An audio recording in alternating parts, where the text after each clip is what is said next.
Korba Balco plant में 13 मार्च के रुमगा निवासी राजेश कर्स काम करत चिमनी के पंखा के चपेट में आके घायल हो गए रहीस, जेला उपचार बर निजी अस्पताल में भर्ती कराए गए रहीस। लेकिन उपचार के दौरान राजेश कर्स अस्पताल में दम तोड़ दीस।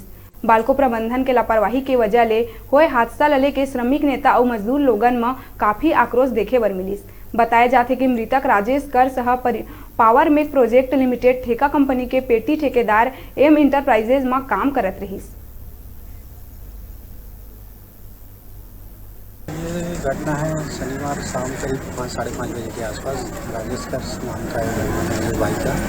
ये आईडी फिर में मैकेनिकल काम कर रहा था। उसी काम के दौरान इसको वहाँ चोट लगा। जैसे घटना स्थल पर जो थे उससे प्राप्त जानकारी के अनुसार वहीं पर ये इंटेलर में उनकी परिजन उनकी मांग कर रहे हैं कि उनको जो भी मुआवजा राशि सहयोग राशि प्राप्त हो, उस बच्चे का उनका जो पेंशन है बच्चे के लिए पेंशन मिल जाए और उनकी पत्नी को नौकरी मिल जाए, ये इनकी डिमांड चल रही है। बेरा है छोट ब्रेक लेके आप मन दिखत रहो आप मन के अपन चैनल न्यूज़ 36 लाइव छत्तीसगढ़ की आवाज।